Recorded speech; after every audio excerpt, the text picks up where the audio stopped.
Welcome to the Care Right podcast, your go-to resource for all things elder care. Guiding us through this journey is Annalee Kruger, the founder of Care Right Incorporated, and she has been steadfastly supporting families across the United States. Each episode brings you expert insights, innovative strategies, and practical advice, ensuring that you're well equipped to provide the best possible care for your loved ones. Expect to gain valuable knowledge, learn from real-life stories, and get inspired to take action in your own caregiving journey. So buckle up as we dive into an in-depth discussion of elder care planning and together embrace the journey of caring for aging loved ones on the Care Right podcast. Hi everyone, I'm Annalee Kruger, the owner of Care Right Incorporated and co-owner of Plan for Life Now. I'm excited today to be interviewing Mr. David Leo with Street Smart Research Group. He's a consultant to financial planners. And so this podcast is meant specifically for you, especially our Plan for Life financial planning audience, because he's got a lot of wonderful tips that and services that would be of value for you and your practice. So I'm going to introduce David at this time.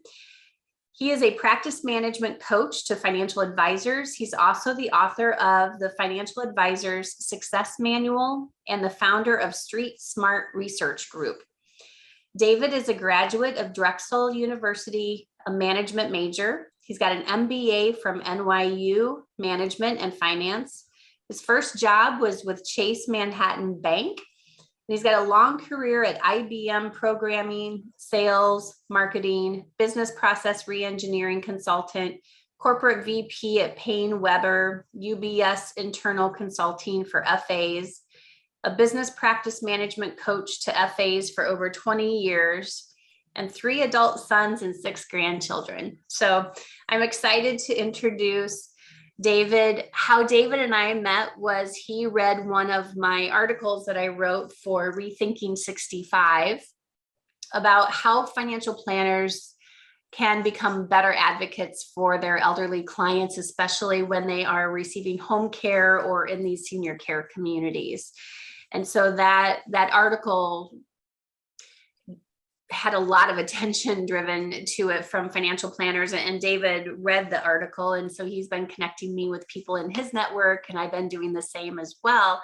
And as we got together and learned about each other, I thought, oh my gosh, my database of financial planners really need to know about David because he's doing amazing things in the FA industry. So without further ado, welcome, David.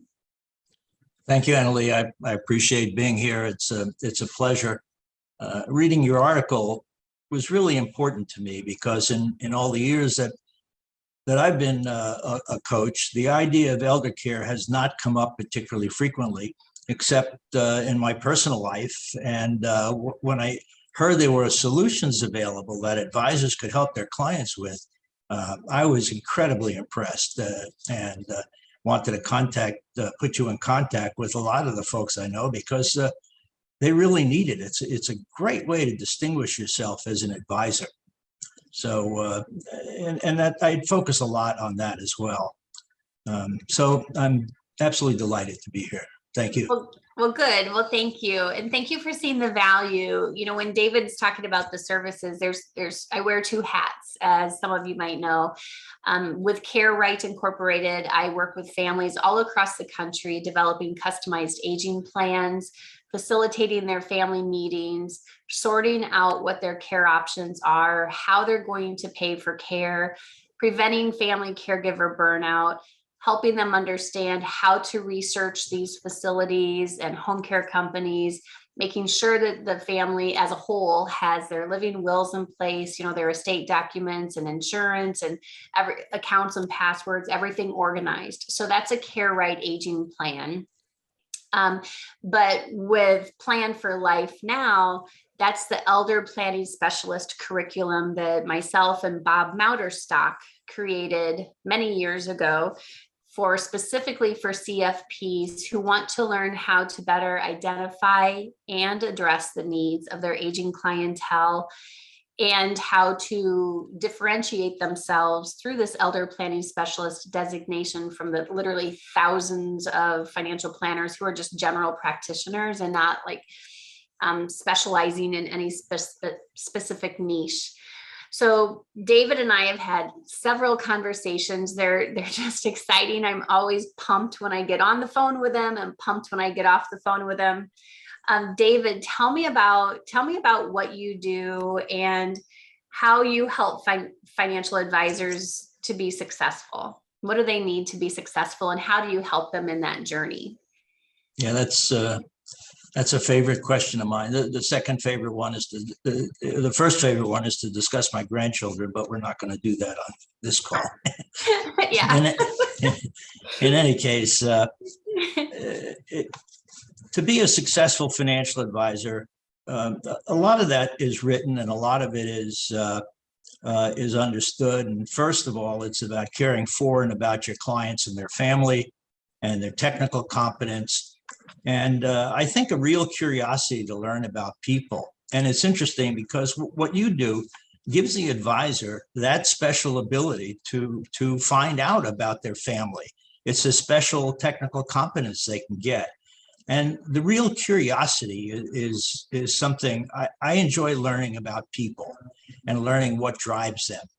And if the advisors can be curious about not only the client, but their family, up and down the family, they can certainly identify additional prospects, but they can certainly identify opportunities that they wouldn't normally think of, such as elder care planning. And that's critically important. Obviously, you have to be an effective communicator, and you have to have the right mindset and all that stuff. As far as my work, I add a lot of discipline to how they structure and organize their business. There's a piece I put together. I discuss it in more detail in my book, but it works on a simple principle that a picture's worth 1,000 words. And what I've done is I've built a model that I call the 6 core client-facing processes. And it shows visually simply 6 arrows with 6 names, 1 in each box: discovery and engagement, financial planning, risk management, investment management, client service, and review and progress meetings. And under the financial planning and risk management is where I put elder care planning and understanding what has to be done for other members of the family. It's just during the discovery process, if you're curious and if you show this chart and it has ideas in it that the advisor can use to uncover in depth what that family is about, it can be a great tool for just getting closer, for building that relationship between the advisor and the prospective client. And the visualization process that I've developed really helps do that. It occurred to me, interestingly, that kids do show and tell in kindergarten. Yeah. And the reason they do show and tell struck me one day, that people are 65% learn from being visual, 30% or so from audio. So if you do show and tell, you're 95% covered. It's so simple. But that's what I tried to do, is I help the clients my clients, financial advisors, develop a picture of what they deliver that they can give to their clients. So it's a constant refresher, which the clients can then say, when they meet somebody in their family or they're talking to somebody in their family, and they say, gee, somebody has to go into a home facility where they can get the care they need. And they remember on the chart that they saw and heard about this particular area. And they know what the financial advisor delivers in terms of service.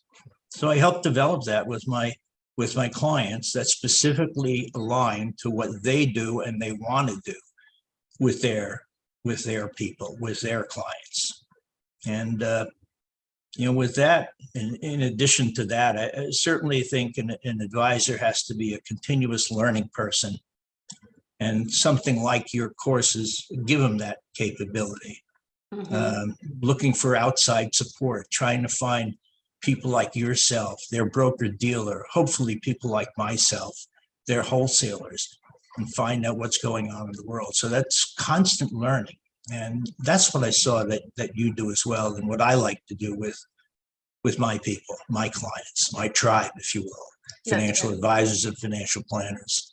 So yeah, to really lend the best possible service to anybody, no matter what industry someone is in, you have to continually improve yourself and learn and specialize in something that that other people aren't doing as much of, so that does set you apart.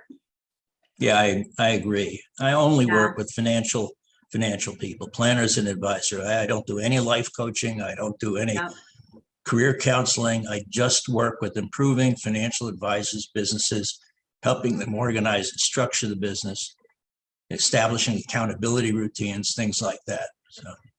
And those things, because everybody's always really busy, right? Like I know I'm in literally back-to-back meetings every single day. And so all of us have very limited time. And so all of those things that you just mentioned with getting organized, and how else do you help them with using their time effectively and efficiently? That's also a question that I love working on. One of the things that I do with my clients is take a look at their clients, take a look at their number of clients they have and how they rank them. We do something just called a contact model or a service model. And for example, in a typical advisory world, a client, an A client or AAA, whatever you call them, the top tier client, you might want to talk to them every month and every quarter have a meeting with them. For the next tier down, you might speak with them every other month, and you might have a meeting twice a year instead of 4 times a year. So you set up this model when you do a segmentation, and I've estimated how much time a typical advisor spends with a given client in a meeting and a call. So you can, if you know the number of clients you have by tier, you can actually calculate the average amount of time that an advisor will spend throughout the year and schedule it. So you never guess at how much you're investing. If you do a financial plan, and you work with a client every year, not the first year, but say every year, and you work with them on updating the plan and talking through it, that might take another few hours. Once you develop your service model, you try and time it out. And if you know how much time you're spending, you can really estimate pretty closely how many clients you could handle effectively in how much time you have. And I very strongly believe in time blocking. So if you figure out that you spend 3 hours a day in meetings with clients, whether it's an in-person meeting or just a telephone check-in call, you block out 3 hours a day of that time. If you want to grow your business a certain amount, I've estimated that an advisor should spend 20 to 25% of their time in business development. So that's anywhere from an hour and a half to 2 hours a day. You block that in, and if you block the times, and you never block your calendar completely because you always have emergencies, you always have things come up, but you schedule your time in a way that gives you flexibility as well, and you don't overschedule. And that's the worst thing advisors do is they tend to overschedule. For one, they tend to pick up the phone when it rings and answer emails when they come in.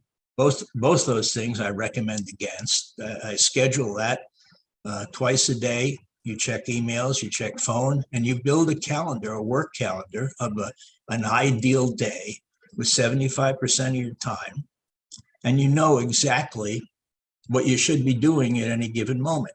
It's not always exactly that structure, because one of your people comes in and says, "Boss, do you have a moment?" It's always a killer. But there are ways to improve the scheduling of the time. And we work a lot on that, trying to figure out how to best utilize the time. There's nothing worse than trying to put 10 pounds of stuff in a 5-pound Yeah. suitcase. It just can't be done. Yeah. You need a bigger suitcase, and this kind of analysis can tell you when to get that bigger suitcase, which is basically another person or a junior advisor on your team, or a virtual assistant or something like that. So Mm-hmm. it's fun for me doing that. Being a little bit of an OCD person, I like figuring that stuff out. So we spend time on that. You just have such a unbelievable history that I really hope that people, when they're listening to this, are like, oh my gosh, this is someone I need to talk to in more detail, because you're a wealth of information, and you're just a hoot. We've had multiple conversations, and every single time I hang up from you when we're on a call, I learn that much more. So you're a cool dude, David. Oh my God. Thank you so much. You're too kind. So I just have to get my children to believe that. Well, let me know. I can maybe help with that. I can be persuasive. Right. Thank you. So we have a couple more minutes. Is there anything else that you would like listeners to learn or to know about you or your practice? And I'll when we post this video, or when we post this podcast, all of your contact information and your LinkedIn and your website and stuff will be a part of that post. But is there anything in the last couple minutes that you want to wrap up with? Certainly, I'm open to calls. If people want to talk to me for 15 minutes, you can go onto my Calendly link, Calendly/David I. Leo. I use my initial for that, and they can book a 15-minute call or a 45-minute strategy session. There's no cost, there's no obligation. As I said, I love talking to people. The other two things I would quickly focus on is business development. I do a lot of work on helping clients, financial advisors, grow their business. And we have ways of asking for referrals that doesn't ever use the word referral or introduction. So there are ways of offering a service or offering help that can help an advisor build their business. And there are 3 or 4 ways that I think are a little unique in growing the business. So that's one thing I want to mention. And the last thing I want to mention, and we've talked about this, is follow through. Follow through is just something that's not done by people in general. There's something in this world that keeps us from actually following through and doing the things that we already know we're supposed to do. And many people just don't do that. Well, first of all, I help people follow through because we'll set up a plan and I'll follow through with them and to follow through, but we'll also set up methods that they can use for following through. And there's nothing more important than if you want to get a new client, than following through with a prospect. So many times it's just not done. The last thing I'll say is that there is enough data around that says that heart patients, people that have had open heart surgery, that 8 out of 9 of them don't follow through on doctor's diet and exercise regimen. And they leave themselves open to death, literally death. So following through in our business is a heck of a lot easier than following through if you've been an open heart surgery patient. And I like to help my people do that as well. Mm-hmm. So. Yeah, it's exciting to have met you, and I'm looking forward to reading your books as well. Where can they find your books, David? Well, it's on Amazon, Okay. First of all. So the Financial Advisor Success Manual. We're in process of trying to get another one together. I've written most of it already. And now we're looking for a partner, hopefully an asset management firm that can have more outlets for it so we can get it to more people, Sure. which I didn't do in my first book, but maybe some folks can find this. I've also put 21 articles in an ebook of my book, which is available at no charge. So just send me an email, David at Coach David Leo, and just say ebook, and I'll send you the ebook. Excellent. Excellent.